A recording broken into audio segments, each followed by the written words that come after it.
bring it.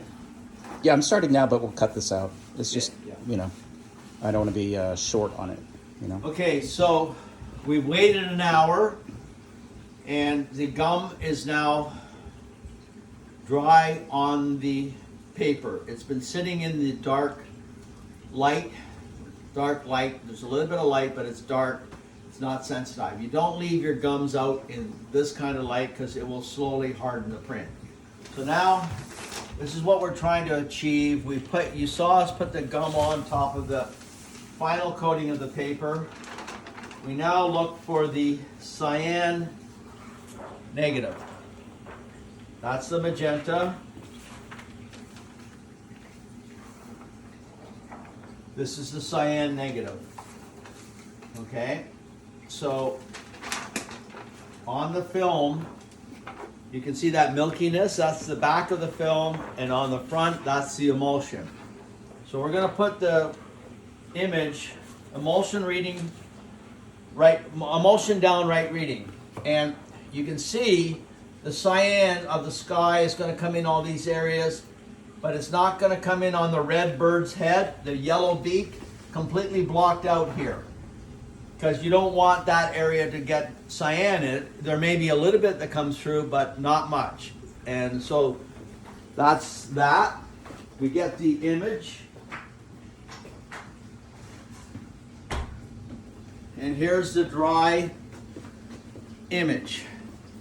I put the back of my hand on. Yes, it's dry. So I look at my negative. Emulsion down, right reading. I do it over here just to make sure everything is ready before I go to the exposing unit.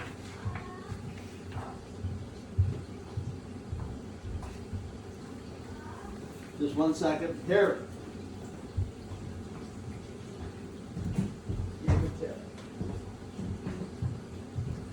Sorry about that, folks. We just had a delivery. So, everything looks right to me.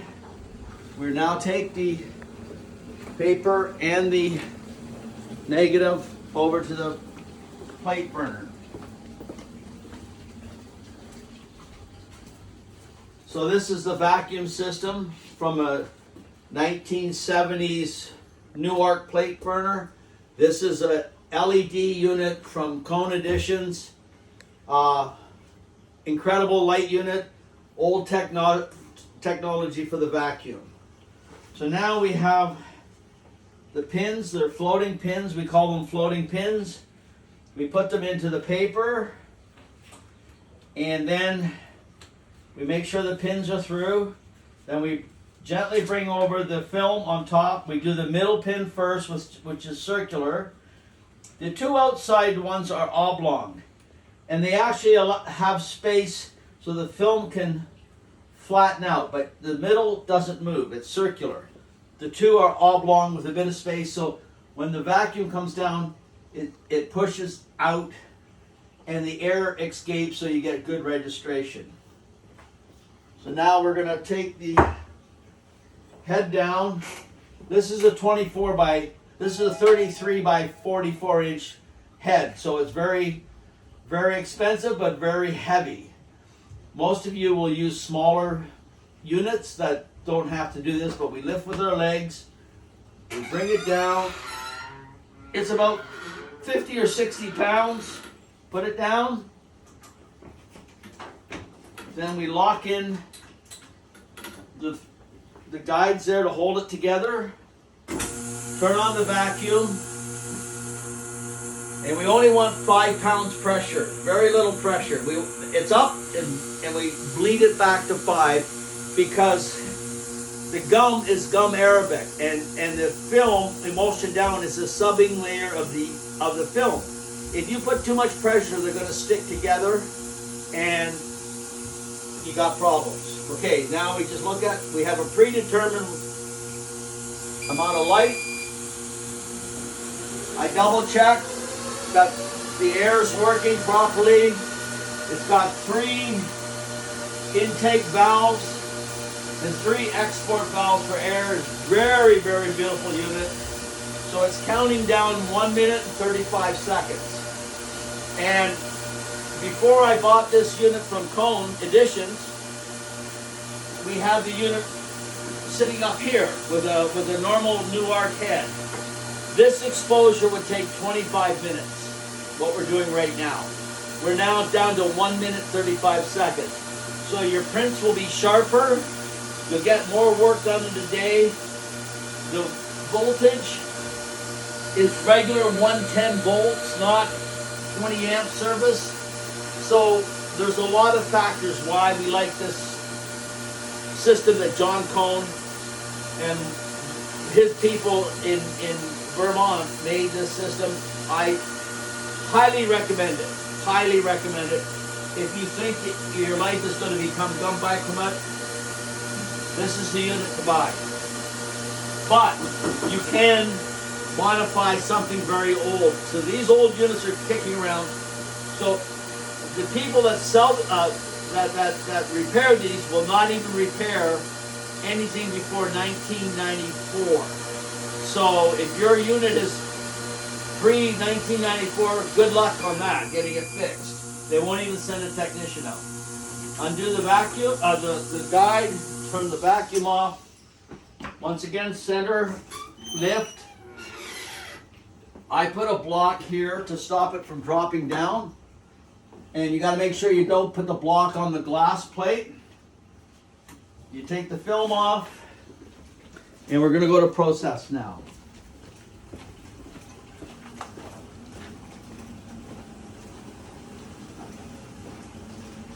Okay, so I put the film back into the holder, and if you look at this picture here, that I keep that just to say this is what we're going to try to get for go to. So this is water. I'm 70 years old. Yes, there's ammonium dichromate in here. You're going to see the fact that I'm not wearing gloves. That's me. I don't recommend not doing this without gloves on, but I'm 70 years old. If I think I die from ammonium dichromate poisoning, so be it. But I don't wear gloves when I do this, but I don't recommend that for anybody else. Print goes on. I move it around slightly. It's warm water, and I agitate the back of the print too. Okay? Wash my hands off.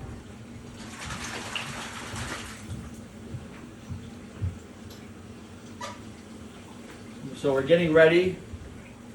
So once we go over there. So here, what we're trying to avoid is air bubbling in the first 1 minute.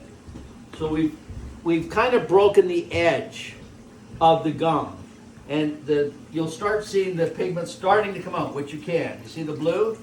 And now the coating looks like smooth butter, and it's starting to do what it's supposed to do. So I'm about 1 minute here. So this is live, how long it takes me to make a gum bichromate print. So I know that there are people that will put in half an hour, 20 minutes, 10 minutes. I don't know what you're doing, folks, but to me, you're doing it wrong. But who am I to say? I'm just a guy that does this a lot.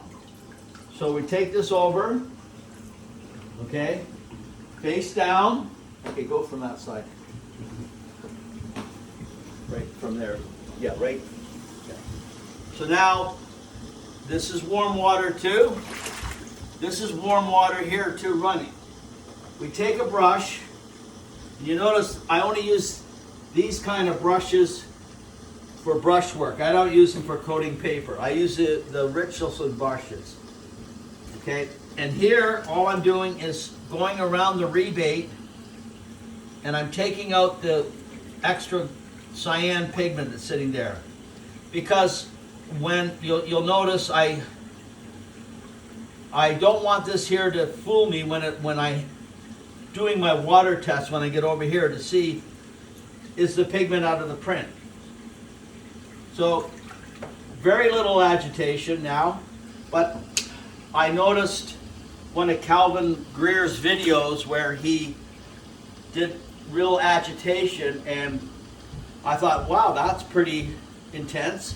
And then I had a talk with Diana Bloomfield, and she told me that she actually sprays at the beginning. I thought, well, that's, if those two are doing it, why not I try it? And it works really well. So now we're starting to get the images coming up. You see all the pigment coming out.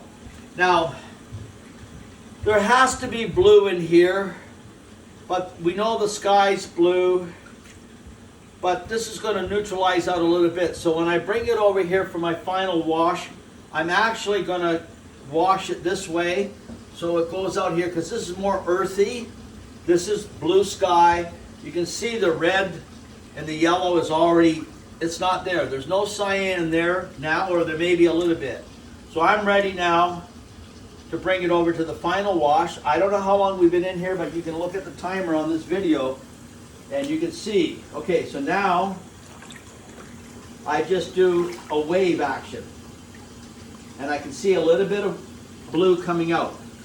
And that's why I take the blue out over there, because I don't want to see dripping blue.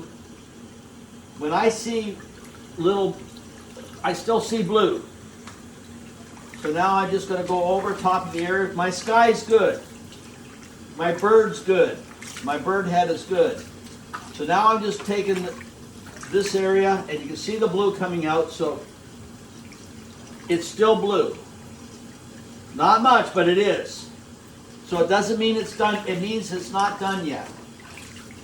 Here you be very careful with the agitation. If you took a brush now, if you took this brush and you went on the inside, you would immediately wreck the print. See how this gum comes off?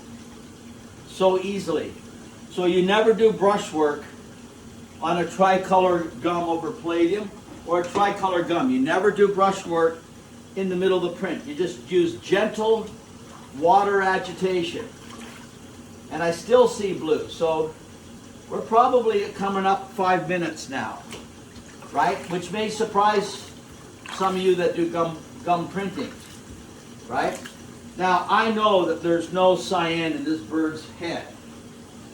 So I'm just going to go in here just so it pops. The sky will have a bit of gray in it, so there needs to be a bit of blue. So what makes gray, yellow, magenta, and cyan combined will make gray. So right now I'm pretty damn close. I bring this up here. Do I see any blue? And I still see blue. So there's too much blue in this area, or cyan, but it's coming out. But I don't want to force it. I just want to let it gently, and this water is probably around 80 degrees. It's not 96, but it's warm. Get rid of this brush. I go back to look at the original. That's pretty black in that area. So now I'm going to lift it up. Yeah, see that? There's still blue coming out. So we know that it can stay in here for a while. So we'll put it face down for a bit. So what's happening is it's kind of like the Karate Kid with gum over palladium. On the palladium side, it's a photographic wash-on process where the noble metal is darkened and it creates the base image. But in gum bichromate, it's the Karate Kid wash-off, where the sunlight or the UV reacts with the ammonium dichromate that's in the gum layers, and it hardens and holds your pigment. And areas that are not hardened because there's no light hitting them, like the rooster's beak, the white clouds, there's no exposure going on there.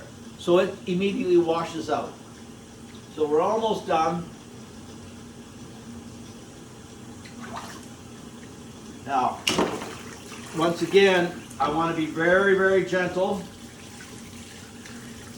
And that's, see now the brown's coming through, like it should. And I may not do any more. So now when that dries down, that's going to be, you can see the red coming through. That's yellow, red, yellow, magenta, and now the cyan in. When that dries, it will be black or a dark gray. So this print now is ready to hang.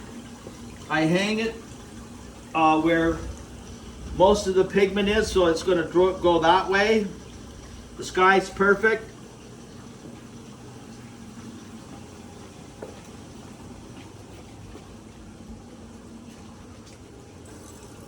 And now my cameraman is going to show you what it's dry, it's wet, and you're going to see the relief pattern, and he's going to come in and try to show you the relief, and you'll probably see it most in this blue. So he'll come around and he'll bring the camera. You can see it around this white cloud a lot. This little white cloud in here, that relief is supposed to be there, but it'll only be there for about a half an hour.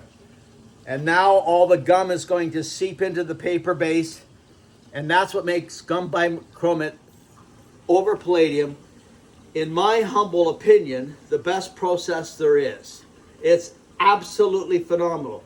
So now we can retouch, we can add gray in here if we want to. We can put yellow more with, we can hand brush. If you're good at watercolor painting, you can put the exact same pigments on top with watercolor pigments, because it's just watercolor pigments that we're actually using, right? That's the pigments we buy. So this is really good for people that have a good painting background. It's hands-on, 4 layers, and then the retouch layers. And you may retouch, you may not. You may add another color, you may not. Okay, so that's it.